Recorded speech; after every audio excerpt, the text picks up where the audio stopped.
함께 이 시간 하나님 말씀을 우리 나누도록 하겠습니다. 자리에서 한번 일어서 주시기 바랍니다. 출애굽기 24장 9절에서 11절 말씀입니다.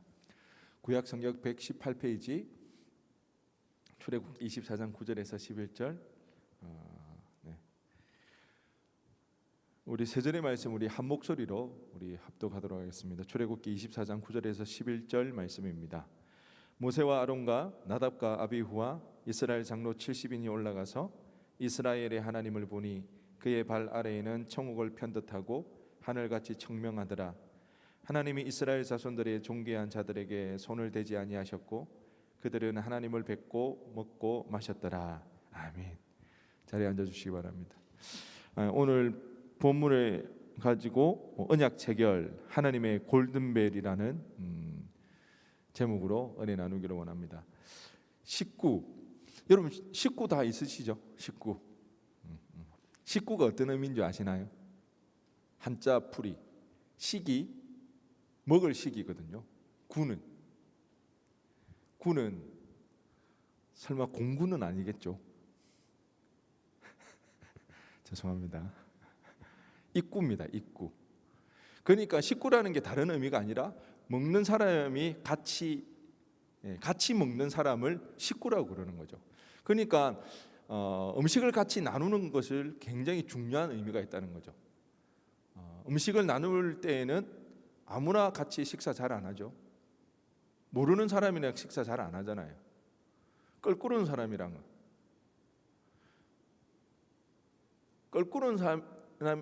식사하고 나면 어떻게 되나요? 체하죠? 그 정도 식사에는 굉장히 이 친밀감이 형성되기도 하고 친밀감을 그 전제하에 할 수 있는 그런 게 바로 식사입니다. 그래서 저도 할 수 있으면 우리 청년들을 만날 때 식사를 하려고 합니다. 그래서 식사를 같이 하면서 친밀도를 좀 높이려고 그러는데 뭐 저랑 식사하고 나서 체하신 분은 없죠? 모르겠어요. 그 희국이랑 같이 식사했던 우리 지체는 체했는지는 모르겠지만 코로나19로 인해서 제가 우리 지체들을 자주 만나지 못하고 식사를 함께 한 지가 되게 오래된 것 같은데 얼른 이 코로나19가 지나고 나서 다시 우리 지체들과 함께 그 식사하는 그런 시간이 있었으면 좋겠습니다. 식사, 오늘 본문에도 이 식사 이야기가 나오거든요. 아주 특별한 식사 이야기입니다. 여러분 놀라지 마십시오. 성경에서 하나님과 함께 식사했다는 이야기가 여기에 처음 나옵니다. 처음이 아니라 유일하게 나옵니다. 역시 안 놀라시네요. 놀라지 마라 그랬는데 힌트를 줬는데 하나님과 식사한다는 이야기가 신구약 전체에서 처음 나오는 겁니다. 여러분 감히 하나님과 식사하는 게 상상이 되나요? 여러분 하나님과 겸상한다? 여러분 하실 수 있겠어요? 멀리 갈 것 없이 우리 조선시대에만 해도 신분제가 있었죠. 양반이랑 노비랑 함께 겸상할 수 있나요? 못했잖아요. 그러면 우리는 우리가 하나님과 함께 겸상한다? 말이 안 되죠. 왜요? 왜 말이 안 되나요? 우린 죄인이기 때문에. 구약시대에 하나님 앞에 나아가지 못하는 죄인의 모습을 잘 나타내는 여러 가지 사건들이 있는데 그 중에 하나가 출애굽기 32장에 보면 금송아지 사건이 나옵니다. 하나님께서 이제 모세를 시내산으로 부르시죠. 그리고는 이스라엘 백성들에게 율법을 전하기 위해서 알려주고 있습니다.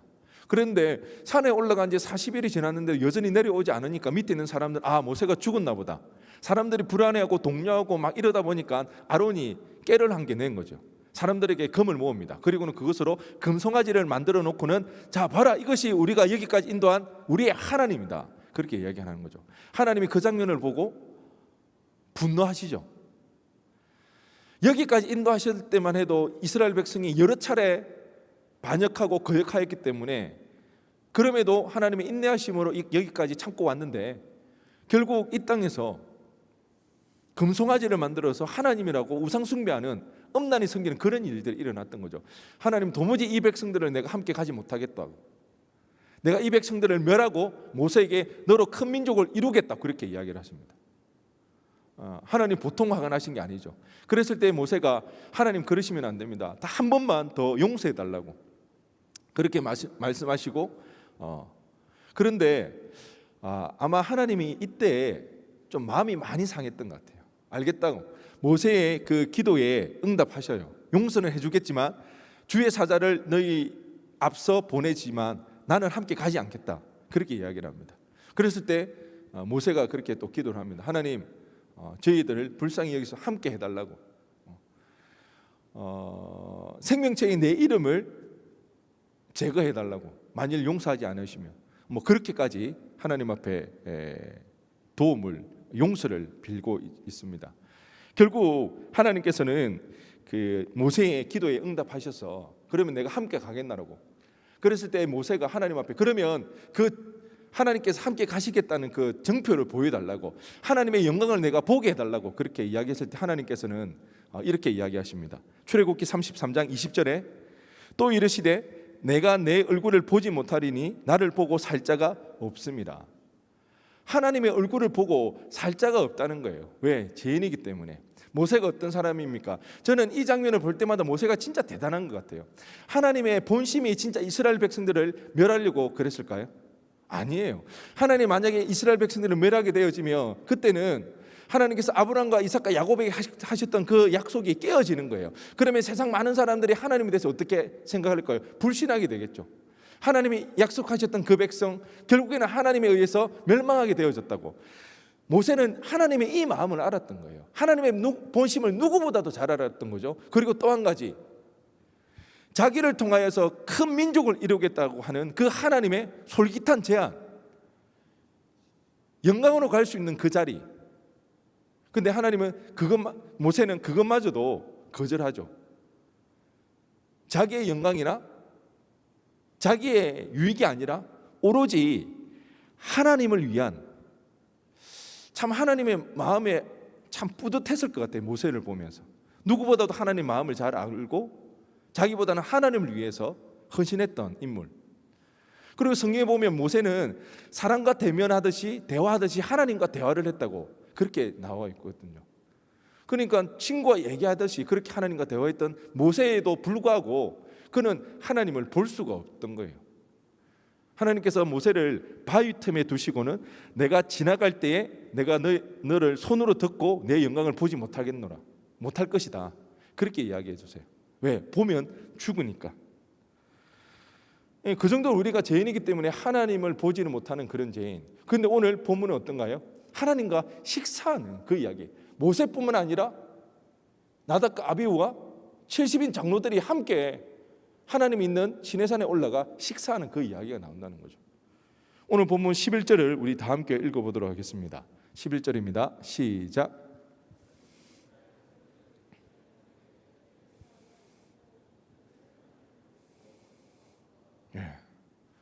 하나님을 뵙고 먹고 마셨다고. 어느 신학자는 이 구절이 구약에서 가장 놀랍고 난해한 말씀이라고 이야기합니다. 가장 놀라운 거죠. 모세처럼 뛰어난 사람이 없었는데, 모세도 하나님을 뵙고 하나님을 볼 수 없었는데, 이날은 웬일인지 하나님을 뵙고 하나님과 함께 겸상하면서 먹고 마실 수 있는 그런 일이 일어났던 거죠. 어떻게 가능했을까? 이유는 간단합니다. 하나님께서 그들을 멸하지 않았기 때문입니다. 하나님께서 그 죄인들을 손대지 않았습니다. 왜요? 저는 이 말씀을 묵상하면서 하나님이 너무 기분이 좋으신 것 같아요. 너무 즐거워하시는 것 같습니다. 이 백성들과 그 70인 장로들과 함께 식사를 하는 그 시간이 너무 기뻐 어떻게 할 수 없는. 그래서 오늘 제목이 뭔가요? 하나님의 골든벨. 마치 기분이 좋아가지고 음식점에 들어가서 뭐 하는 거? 골든벨 치는 것처럼 하나님이 그런 기분을 내는 것 같아요. 그런 신나는 그런 마음을 가지고 이스라엘 백성들과 지금 식사를 하고 있다는 것입니다. 하나님의 그 기분을 나타내는 그 장면이 나오는데 오늘 본문 10절입니다. 10절에 보니까 이스라엘의 하나님을 보니 그의 발 아래에는 총옥을 편듯하고 하늘같이 청명하더라. 하나님의 발 아래가 어떤가요? 총옥을 편듯하고 하늘같이 청명하더라. 마치 그런 것 같아요. 우리가 여행을 갑니다. 예를 들어서 제주도로 여행을 갔다. 그런데 제주도에 가보면 실패할 확률이 많잖아요. 날씨가. 거기는 워낙 비바람이 많기 때문에. 그런데 갔는데 그날따라 날씨가 너무 좋은 거예요. 하늘이 너무 높고 너무 구름 한 점 없고, 도로로 차를 드라이브 해 가는데 거기 창문으로 바람이 솔솔솔 들어오는 마치 구름 위를 걷는 듯한 그런 기분. 하나님께서 이스라엘 백성들과 식사하는 그때의 그 장면이 마치 하나님의 마음을 그렇게 대변해 주는 것처럼 그렇게 하나님 기분이 좋으시다는 겁니다. 특히 구약 성경에는 하나님의 임재를 나타내는 상징적인 모습들이 있습니다. 보통 하나님을 만나기 위해서 시내산에 올라갈 때 보면 어떻게 묘사가 되어지냐면 구름이 빽빽합니다. 그리고 그 구름 가운데 안개가 자욱하고요. 그 가운데 불기둥 가운데 하나님 나타나고, 그리고 나팔 소리와 같은 굉장히 웅장한 하나님의 음성에 두려워 떠는, 그러니까 하나님의 임재의 상징은 대부분이 권위적입니다. 두렵습니다. 무섭습니다. 감히 그 하나님을 뵈려고 용기를 낼 수 없는 그런 장면들입니다.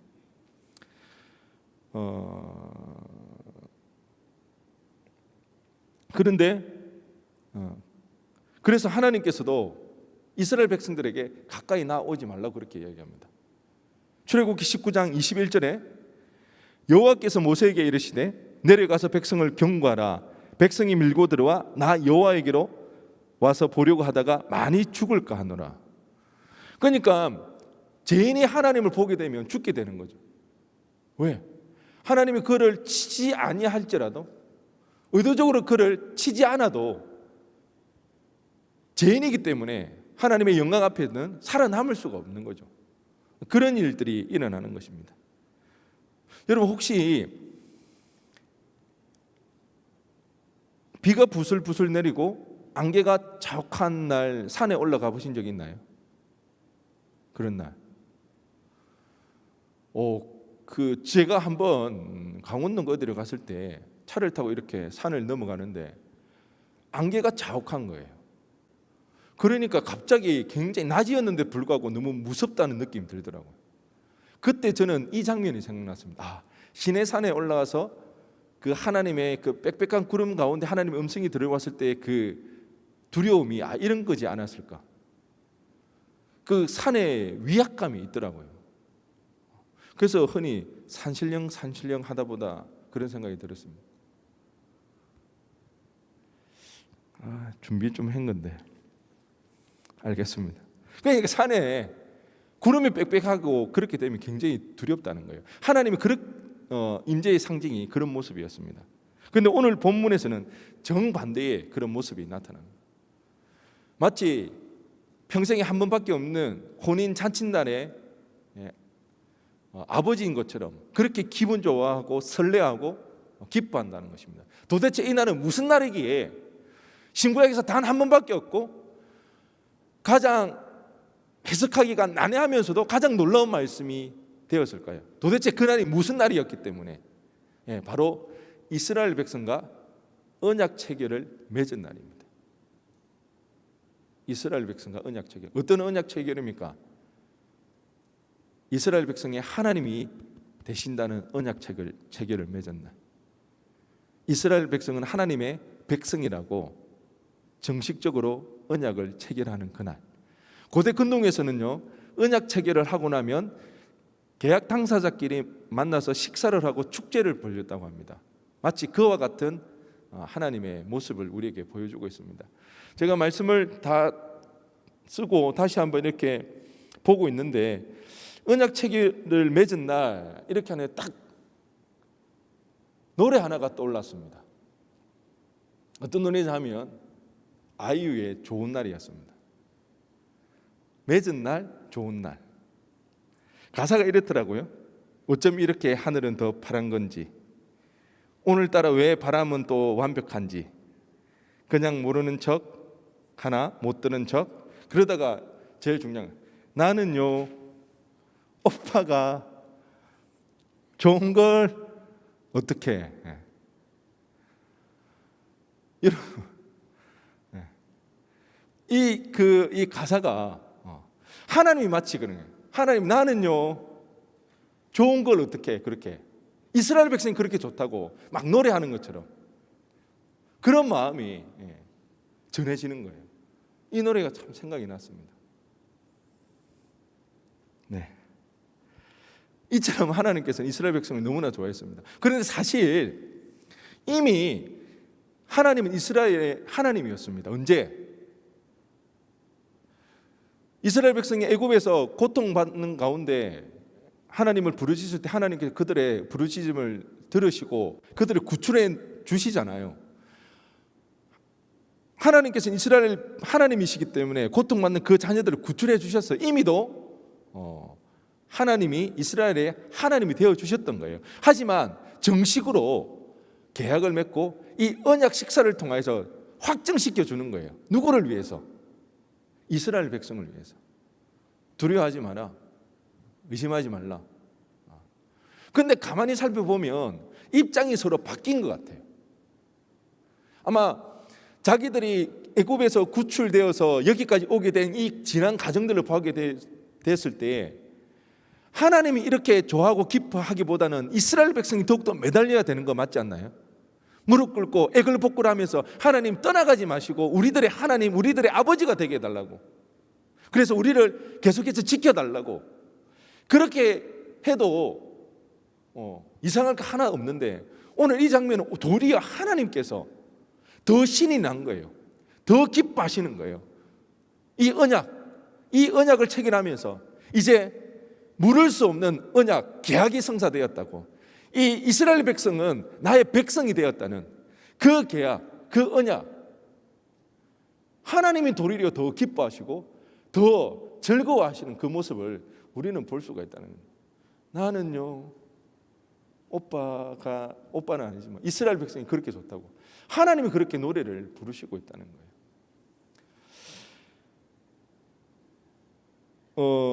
저는 이 장면을 통해 하나님께서 우리를 얼마나 사랑하시는지, 얼마나 기뻐하시는지, 하나님이 우리의 하나님 아버지가 되신 그날이 얼마나 기뻤는지, 하나님 그날만큼은 특별히 하나님을 뵙고 식사를 함에도 불구하고 죽이지 않는 전무후무한 그 특별한 날을 허락해 주셨던 것입니다. 저는 이 언약 식사를 통하여서 우리가 기억해야 할 두 가지에 대해서 이 시간 생각해 보기를 원하는데요. 첫째는요, 언약 식사는 소울푸드다. 한번 따라해 보겠습니다. 언약 식사는 소울푸드다. 네, 소울푸드. 소울푸드는 일종의 약과도 같습니다. 우리가 힘들고 지칠 때 이 음식이 생각나고 이 음식을 먹게 되면 어떤가요? 우리의 지친 마음과 몸마저도 회복되어지는 그런 음식. 대부분 이 소울푸드는 어릴 때 엄마가 해준 음식일 경우가 많더라고요. 여러분에게도 소울푸드가 있습니까? 지치고 피곤할 때 기억나고 먹고 싶은 그런 음식, 아니 밤마다 먹고 싶은 그런 음식 말고요, 진짜 지칠 때. 저는 저희 아내가 저에게 늘 그럽니다. 당신 소울푸드는 엄마가 해주는 시래기국이라고. 우리 어머니가 어릴 때부터 해줬던 그 시래기국. 저도 소울푸드가 이 파스타나 뭐 리조또나 이런 거였으면 좋겠는데 어쩔 수 없는 것 같습니다. 내가 이거 이야기할까 말까 하다가 시래기국, 왠지 촌스러워 보이지 않나요? 괜찮나요? 하영아 고마워. 이 시래기국을 먹고 나면 참 지쳐있던 마음이라든지 몸이 많이 회복되어지는 그런 느낌을 받습니다. 예수님의 제자들에게도 이 소울푸드가 있었습니다. 요한복음 21장에 보면 예수님의 죽음으로 모든 희망을 잃고 제자들이 고향으로 돌아가지 않습니까? 그리고 그곳에서 예전에 했던 다시 고기잡이 일을 하고 있습니다. 고기잡이를 하고 있는 그 제자들에게 예수님이 하루는 찾아가는데요, 밤새도록 고기를 잡으려고 했지만 한 마리도 잡지는 못했습니다. 그때 주님께서는 배 오른편으로 그물을 던져라 그랬더니 잡았던 고기가 몇 마리였다? 모나미, 볼펜 153, 153마리. 모나미 153이 여기에서 나온 겁니다. 다 알고 있죠? 153마리. 그럴 때 제자들 예수님이란 사실을 알게 됐어요. 그리고 그들이 예수님에게 달려갑니다. 그리고는 예수님에게 나아갔더니 예수님께서 그들을 위해서 아침을 준비하고 있었습니다. 요한복음 21장 12절에 예수께서 이르시되 와서 조반을 먹으라 하시니 제자들이 주님이신 줄 아는 고로 당신이 누구냐 감히 묻는 자가 없더라. 여러분, 이 예수님의 세심한 배려, 섬세한 섬김 느껴지시나요? 시래에 빠져서 고향에 돌아왔어요.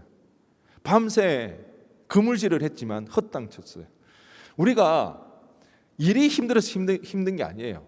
밤새 수고했지만 고기를 못 잡으니까, 많이 밤새 수고했는데 고기 잡으면 힘들어도 그게 힘든 줄 모르고 우리는 하게 되는 거예요. 공부도 그렇잖아요. 힘들어도 공부한 만큼 성적이 나면 어때요? 힘든 줄 모르고 하는 거예요. 우리가 계획했던 그 일들이 내가 생각했던 그 결과가 나오면 힘든 줄 모르고 일을 하는 거예요. 그런데 힘은 힘대로 들고 원하는 대로 되어지지 않으면 그만큼 지칠 데가 없다는 거예요. 제자들의 상태가 어땠을까요? 얼마나 지치고 힘들었을까요? 주님은 그것을 아시고 숯불에 물고기를 뒤집어 가면서 굽고 계시는 거예요. 그리고 떡도 그 제자들에게 주기 위해서 그렇게 굽고 계셨습니다. 그런데 그 물고기와 그 떡은 특별한 게 아니었습니다. 우리 물고기와 떡하면 생각나는 기적 사건이 있죠. 어떤 기적인가요? 오병이어 사건, 칠병이어. 그런데 굉장히 평범한 음식입니다. 언제나 특별한 그런 메뉴가 아니라 늘 가까이서 먹을 수 있는 그런 메뉴였다는 것입니다. 하지만 그날 아침은 그 음식이 평범하지 않았습니다. 특별한 음식이 되었습니다. 왜요? 주님께서 그렇게 구워주었던 그 물고기와 그 떡을 먹으면서 지난 3년 동안 주님과 동고동락하면서 주님의 사역을 도와가면서 먹었던 그 음식이 기억나면서 주님과 얼마나 많은 일들을 했는지, 힘들고 어려워도 그게 힘든 줄 모르고 너무나도 재미나게 예수님과 동행했던 그 일들이 생각나게 마련이라는 것입니다. 그러면서 그 옛날 주님께서 자신들을 사랑해 주셨던 그 생각을 떠올리게 되어지는 것입니다. 주님께서는 그것을 아시고 밤이 맞도록 수고한 제자들을 위하여서 그 물고기와 떡을 구워 주십니다. 그리고는 패배감에 절어 있고 낙심해 있는 제자들에게 다시 사명을 부여해 주시는 것입니다. 언약 식사가 우리에게 주는 메시지는 바로 이것입니다. 주님께서는 언제나 우리에게 소울푸드를 준비해 두고 계시다는 것입니다. 하나님께서 이스라엘 백성들과 기쁘게 언약 식사를 했던 것처럼 언제든지 우리와 이 식사를 함께 하기를 원하신다는 것입니다. 우리가 지치고 우리가 힘들고 패배감에 젖어 있고 우리가 낙심될 때에 언제나 우리가 주님을 찾아가면 주님께서는 이 소울푸드를 통하여서 우리의 심령을 회복해 주시는 것입니다. 그러기에 주저마시고 주님을 찾으시기를 바랍니다. 주님 안에서 위안 받으시고 위로 받으시기를 바랍니다. 시편 107편 9절 말씀 우리 다 함께 읽겠습니다. 시편 107편 9절 말씀입니다. 시작.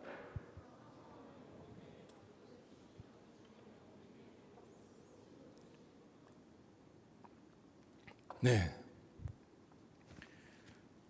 하나님을 사모하는 자, 주님을 찾는 자, 그들에게 하나님은 영혼의 만족함을 주십니다. 그리고 영혼에게 좋은 것으로 채워주십니다. 그런데 이 영혼뿐만 아니라 우리 육신도 회복시켜줍니다.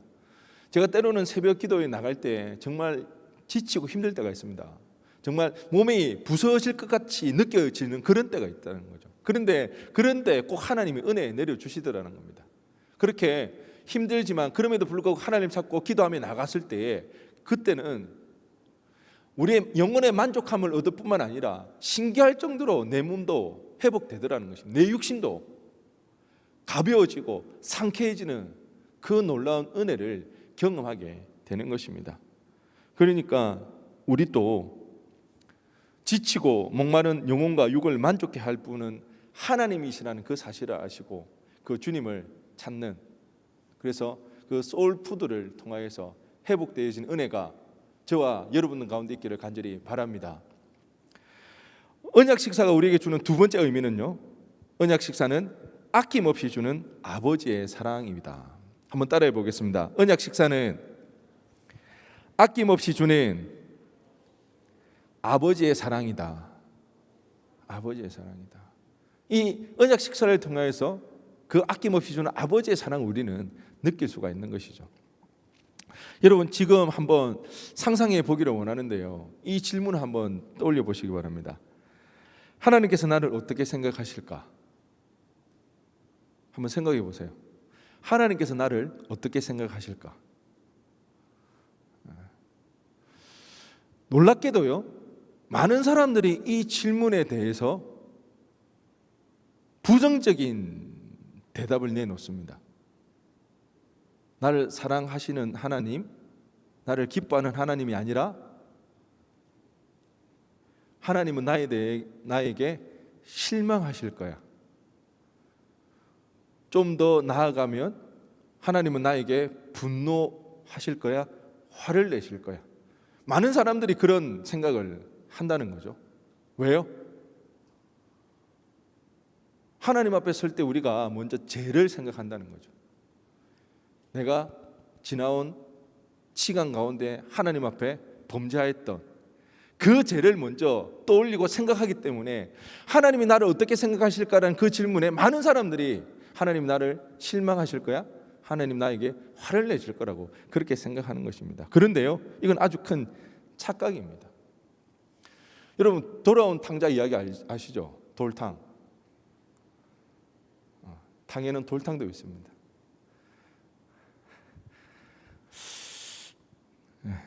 돌탕. 그 돌탕 이야기 어떤 이야기입니까?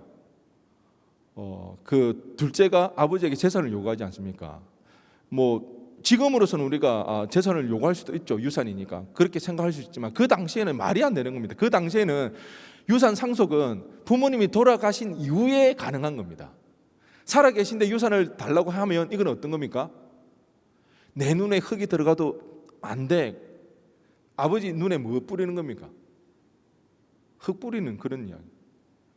그러니까 이런 버르장머리였고요, 이런 아들이 어디 있겠어요? 그럼에도 불구하고 그 아버지는 아들에게 재산을 나눠주죠. 그런데 재산을 가지고 잘 살면 모르겠는데 탕진해버리고 맙니다. 그렇지만 그럼에도 불구하고 재산을 다 탕진하고 돌아오는 그 둘째 아들을 아버지는 맞이해 주시잖아요. 우리가 이 이야기를 제가 좀 전에도 말했다시피 제목을 돌아온 탕자 이야기로 하니까 다들 이 이야기의 주인공을 아버지가 아니라 돌아온 탕자에 초점을 맞추고 있다는 것입니다. 그런데 이 이야기의 초점은 탕자에게 초점을 맞추는 것이 아니라 아버지에게 초점을 맞춰야 된다는 거죠. 돌아온 탕자에게 초점을 맞추면 주제가 어떻게 됩니까? 죄짓지 말고 열심히 똑바로 살아가자. 그게 주제가 되는 거예요. 그런데 이 이야기의 핵심 주제는 아버지의 사랑입니다. 그렇게 막대 먹은 녀석, 아버지에게 불효하는 그 자라 할지라도 그 아버지는 그 아들이 돌아오기만을 학수고대하는 거죠. 거지 같은 얼굴로 돌아왔을 때에 이 아들은 아버지를 알아보지 못하지만 저 멀리 먼 거리에서도 아버지가 먼저 아들을 알아보고 그를 기쁘게 맞아주신다는 거죠. 아버지의 사랑입니다. 얼마 전에 우리 결이랑 이제 식사를 하려고 막 준비를 하고 있는데 갑자기 대뜸 나는 천국에 못 갈 것 같다고 그러는 거예요. 여러분, 결혼해서 애 놓고 이런 이야기 한 번씩 들어보면 아실 겁니다. 소름 끼칩니다. 얘 또 무슨 일이 있었던 거지? 무슨 이야기지? 그래서 왜 천국에 못 갈 걸 간다고 물어보니까 자기가 십계명을 안 지켰다는 거예요. 누가 보면 우리가 유대인처럼 바리새인처럼 어릴 때부터 그렇게 막 하는 줄, 효건아 너무 고개를 그렇게 끄덕이지 마라. 우리 그렇게 안 하거든요. 어릴 때부터 막 이렇게 왜 그랬는지 모르겠어요. 자기 십계명을 안 지켜가지고 천국에 못 갈 것 같다고 난감하더라고요. 이거 어떻게 설명해야 될지. 하나님 지혜를 좀 주셨던 것 같아요. 결아, 너 엄마 아빠 말 안 들을 때 있지? 그렇대요. 그런데도 불구하고 이게 또 집에 있는 여기 아빠 집에 이렇게 들어오는 거는 왜 그런 거야? 너가 엄마 아빠 말 안 들었으면 무서워서 이 집에 못 들어올 수도 있는데 너 왜 어떻게 아빠 집에 이렇게 있어? 하니까 한참 생각하니까 아들이니까 그렇게 이야기를 하는 거예요. 그래, 그거라고. 너는 이제 하나님의 자녀이기 때문에 잘못을 했다고 해서 천국을 못 가거나 그렇지 않다고. 아들이면, 자녀면 그 천국에는 누구나가 갈 수 있다고. 그렇게 이야기를 했더니 조금 이해가 되었는지 밥을 맛있게 먹더라고요. 우리도 마찬가지입니다. 실수하고 범죄를 저지르지만 하나님은 언제나 우리 아버지라는 거죠. 여러분, 우리가 잘못했다고 아버지와 자녀의 관계가 깨어지나요? 우리의 자녀의 자격이 박탈되어지나요? 그런 관계가 아니라는 것입니다. 하나님은 언제나 우리의 잘못과 우리의 죄를 바라보시는 것이 아니라 자녀인 아들과 딸로서 우리를 바라보신다는 것입니다. 하나님은 언제나 우리를 사랑스러운 눈으로 늘 기뻐하는 모습으로, 기뻐함으로 우리를 바라보신다는 것입니다. 저는 이 목회 이 길을 걸어갈 때 때로는 참 힘들고 어려울 때가 있습니다.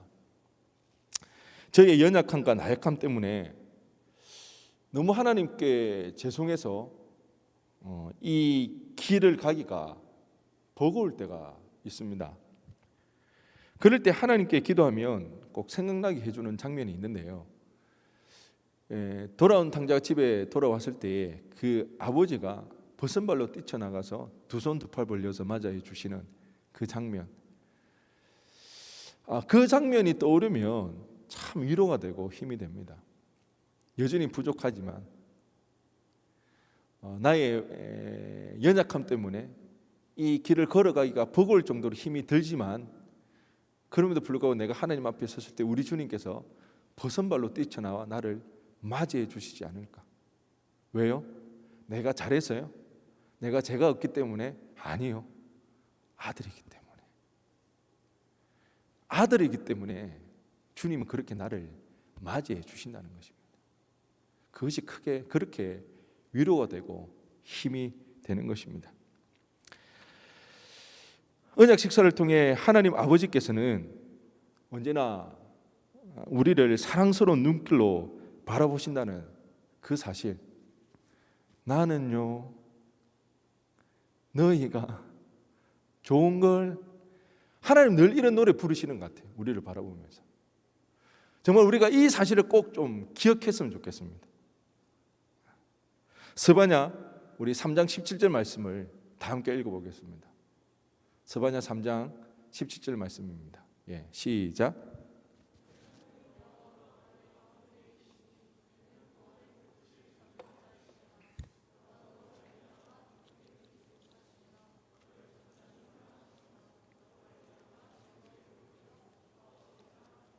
아멘.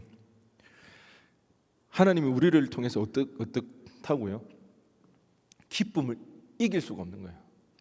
우리를 바라볼 때마다 너무 기쁜데 그것을 주체할 수가 없다는 거예요. 절제가 안 된다는 거죠. 그렇게 우리를 기뻐하시고 우리를 사랑하신다고 이야기하고 있습니다. 그래서 아무리 힘들고 어려운 일이 있다 해도 내 편이 아무도 없는 것처럼 느껴질 때, 다들 나를 떠나가고 이 세상에 나 혼자밖에 없는 것처럼 느껴질 때 꼭 기억하시기 바랍니다. 하나님은 나를 기뻐하신다는 그 사실. 우리의 잘잘못을 따지기 전에, 십계명을 못 지키는 것을 따지기 전에, 내가 말씀을 어겼다는 그 사실 이전에 하나님은 우리를 사랑하는 자녀로 바라보신다는 그 사실을 꼭 기억하시기 바랍니다. 그리고 두려워하지 마시고 주님 앞에 나아가 주님의 위로와 그 사랑 가운데 회복되어지고 그 은혜를 누릴 수 있는 우리가 되어지기를 주님의 이름으로 간절히 축원드립니다. 우리 시간 다 함께 자리에 일어나